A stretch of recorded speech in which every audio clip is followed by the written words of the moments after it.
अस्सलाम वालेकुम dear students. आज हमारा complex number maths B course का लेक्चर नंबर 25 है और एक्सरसाइज 1.2 हमने स्टार्ट की हुई है। तो एक्सरसाइज 1.2 का हम आज क्वेश्चन नंबर 7 सीखेंगे। तो क्वेश्चन नंबर 7 की मैं स्टेटमेंट रीड करती हूँ।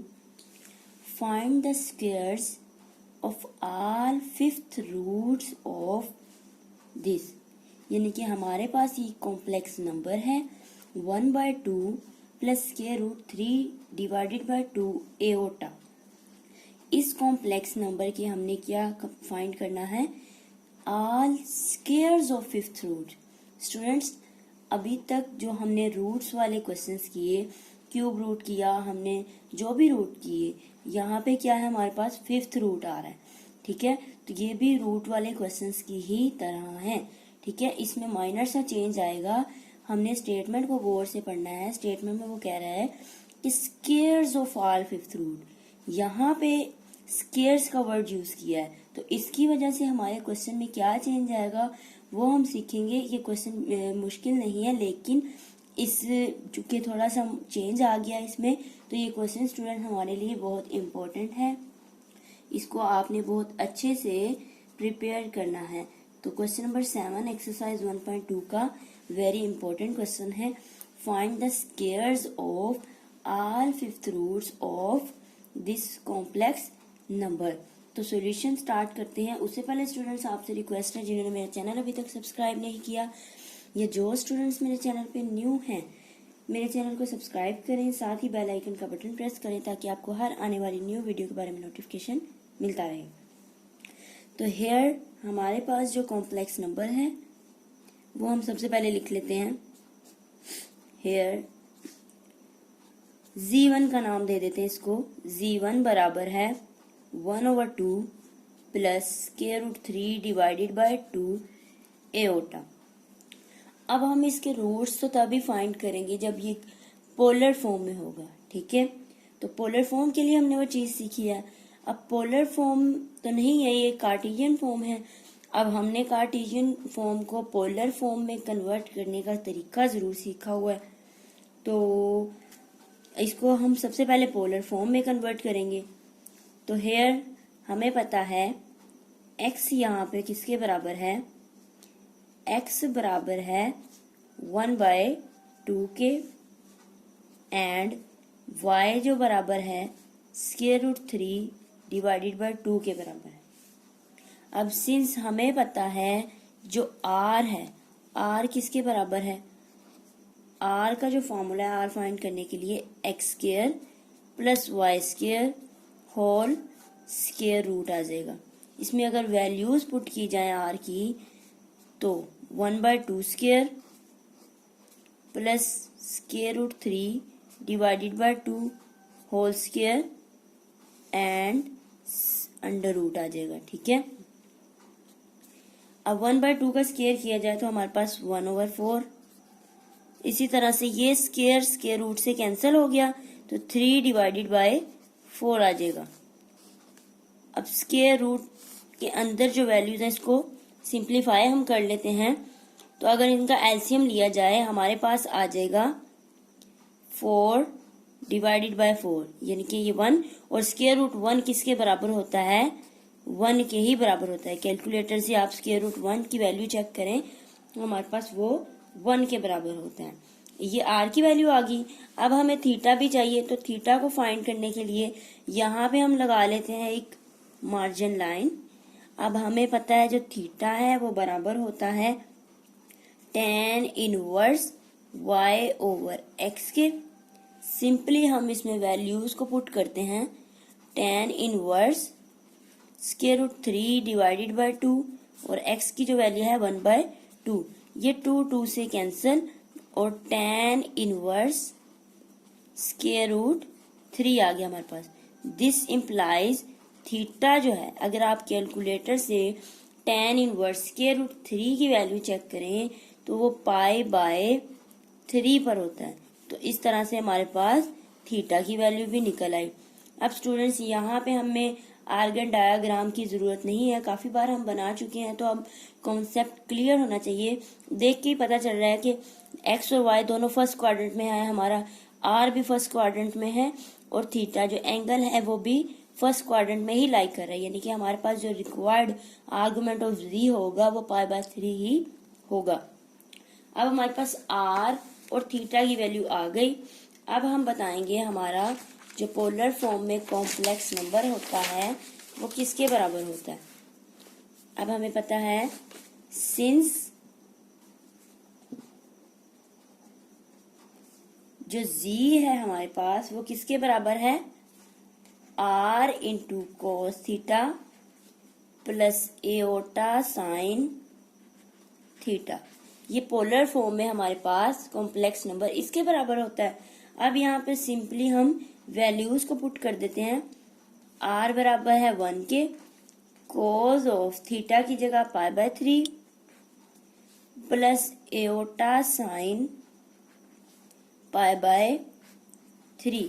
आगे इसको मजीद सिंप्लीफाई किया जाए तो हमें पता है दिस इम्प्लाइज ये किसके बराबर है, 1/2 प्लस √3 डिवाइडेड बाय 2 एओटा। इस सारे की वैल्यू पोलर फॉर्म में किसके बराबर आई है, कोस π/3 प्लस एओटा साइन π/3। अब हम एक कॉम्प्लेक्स नंबर लेट कर लेते हैं। लेट z क्या है, हमारे पास एक कॉम्प्लेक्स नंबर है, ठीक है। z be the fifth root, क्योंकि क्वेश्चन की स्टेटमेंट में फिफ्थ रूट कहा गया है तो fifth root of 1/2 plus √3 divided by 2 iota. हमने फर्ज कर लिया कि z क्या है। यहाँ तक जो स्टूडेंट्स हमारे पास क्वेश्चन था, ये हमारे क्वेश्चन की अभी मतलब जो अभी क्वेश्चन हम स्टार्ट करने जा रहे हैं आगे, रूट फाइंड करना, ये हमारे क्वेश्चन की जो है रिक्वायरमेंट है, ठीक है। तो उसके लिए जरूरी था इस कॉम्प्लेक्स नंबर का पोलर फॉर्म में होना, तो इस लिहाजा हमने सबसे पहले क्वेश्चन को क्या किया, कार्टेशियन फॉर्म में जो कॉम्प्लेक्स नंबर था उसको पोलर फॉर्म में कन्वर्ट किया। अब नाउ जो हमारे पास रिक्वायरमेंट है, अब फिफ्थ रूट फाइंड करने जा रहे हैं, ठीक है। हमने कहा z be the fifth root of this complex number, ठीक है। तो देयरफॉर z⁵ बराबर है cos π/3 plus iota sine π/3। This implies both side square root 1/5, ठीक है। 1/5 पावर लेंगे हम इसको खत्म करने के लिए, इस 5 को खत्म करने के लिए क्या करना पड़ेगा, 1/5 यानी कि फिफ्थ रूट हमें लेना पड़ेगा, ठीक है। तो बोथ साइड हम फिफ्थ रूट लेंगे तो ये 5 से खत्म हो जाएगा। यहाँ पे होल पावर 1/5 आ जाएगी, एओटा साइन π/3 होल पावर 1/5 आ गई। अब दिस इम्प्लाइज, इसके बाद नेक्स्ट स्टेप हमारा क्या होता है, के टाइम पीरियड को ऐड करना। तो z सबस्क्रिप्ट के, अब के टाइम कोसाइन और साइन का हम क्या करेंगे, एंगल के अंदर पीरियड ऐड करेंगे। तो कोसाइन का पीरियड क्या होता है, π/3 में हमने क्या किया, के टाइम पीरियड ऐड किया, तो कोसाइन का पीरियड है हमारे पास 2π। इसी तरह साइन का भी पीरियड क्या है, 2π है। एओटा साइन, इस एंगल π/3 में हमने के टाइम 2π साइन का पीरियड ऐड किया और whole power 1/2 as it is. अब स्टूडेंट्स यहाँ तक तो हमारा क्वेश्चन बिल्कुल सिमिलर है जैसे हमने लेक्चर नंबर 22, 3, 4 में हमने क्वेश्चन सीखे हैं, ठीक है। यहाँ तक अभी तक वैसा ही काम चल रहा है।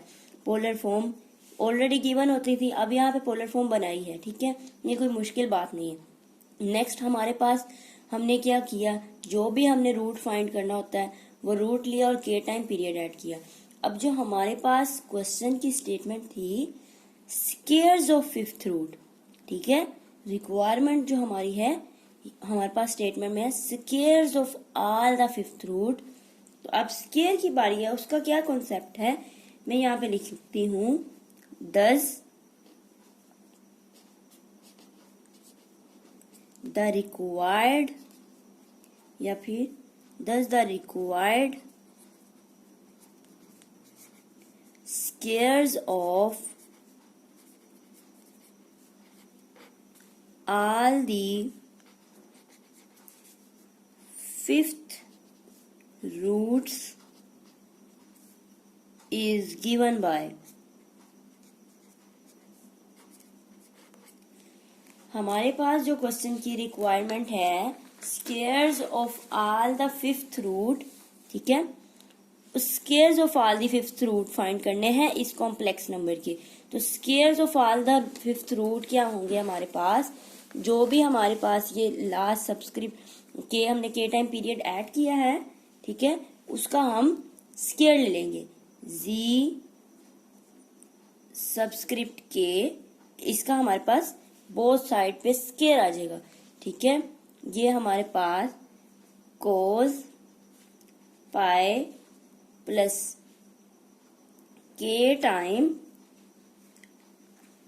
पाई बाय 3 था, और यहाँ पे के टाइम अगर स्टूडेंट्स आदि हम एलसीएम ले लें तो यहाँ पे 6 पाई हो जाएगा डिवाइडेड बाय 3, ठीक है, प्लस एओटा साइन के पाई प्लस के टाइम 6 पाई डिवाइडेड बाय 3, और होल पावर क्या आ जाएगी 2/5। ये 1/5 था यहाँ पे, ठीक है, फिफ्थ रूट था। अब स्केयर्स ऑफ फिफ्थ रूट है तो हमने क्या किया, बोथ साइड स्केयर ले लिया, ठीक है। और यहाँ से स्टूडेंट्स आपने घबराना नहीं है, लास्ट जो स्टेप था हमारे पास वो सिंप्लीफाई नहीं था, हमने जस्ट उसका क्या किया है एलसीएम लिया। यहाँ पे पाई बाय 3 था, ठीक है, और यहाँ पे के टाइम 2 पाई था, तो जब एलसीएम लिया तो 3 2 था, यहाँ पे हो गया हमारे पास 6, तो ये जस्ट हमने एलसीएम लिया, ठीक है। स्केयर्स ऑफ फिफ्थ रूट था और बोथ साइड हमने स्केयर ले लिया, तो जो हमारे क्वेश्चन में चेंज था ना स्केयर की वजह से, यहाँ पे वो चेंज कंप्लीट हो जाता है। अब नेक्स्ट स्टेप उसी तरह से है जैसे हम करते आए हैं। अब ये पावर है, इस पावर को हमने क्या करना है, बाय डी मोइवरीज थ्योरम इसको एंगल में लेकर जाना है। तो यूजिंग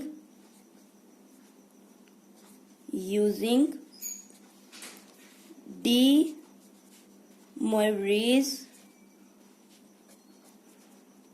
थ्योरम,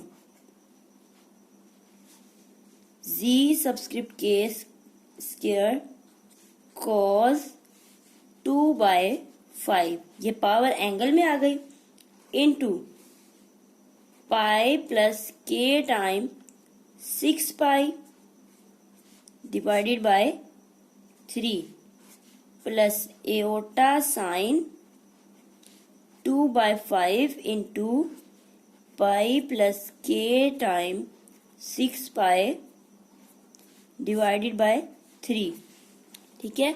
अब नेक्स्ट इसको मजीद सिंप्लीफाई कर देते हैं, ये जो डिनोमिनेटर है इनको आपस में हम मल्टीप्लाई कर देते हैं। तो Z square subscript K cos 2 into pi plus के टाइम 6 पाई डिवाइडेड बाय ये 15 हो जाएगा हमारे पास। Similarly iota sine 2 into pi plus के टाइम 6 पाई डिवाइडेड बाय 15, और यहाँ पे अब हम के की वैल्यू बता देते हैं, वेयर जो के है, के बराबर है 0 1 2 3 अप टू 4 तक है। क्योंकि हमारे पास जो रूट हमने फाइंड करने हैं वो फिफ्थ रूट है, तो 0 से स्टार्ट ले रहे हैं, लिहाजा के की वैल्यू अप टू 4 तक होगी। तो स्टूडेंट्स आप इस क्वेश्चन को यहाँ तक भी सॉल्व कर सकते हैं, और मजीद आप आगे जाएं के की वैल्यू पुट करके, जैसा कि अभी तक हम अपने क्वेश्चंस में करते आए हैं। तो ये आप चाहें तो आगे आप खुद इसको सॉल्व भी कर सकते हैं, के की वैल्यूज पुट करते जाएं और कैलकुलेटर से सिंप्लीफाई करते जाएं। तो ये था स्टूडेंट्स आज का हमारा लेक्चर। होप सो आप लोगों को समझ आ गया होगा। अगर आपको मेरी वीडियो पसंद आए तो मेरी वीडियोस को ज्यादा से ज्यादा शेयर जरूर कीजिए। इंशाल्लाह अपनी नेक्स्ट वीडियो के साथ मिलते हैं। अल्लाह हाफिज।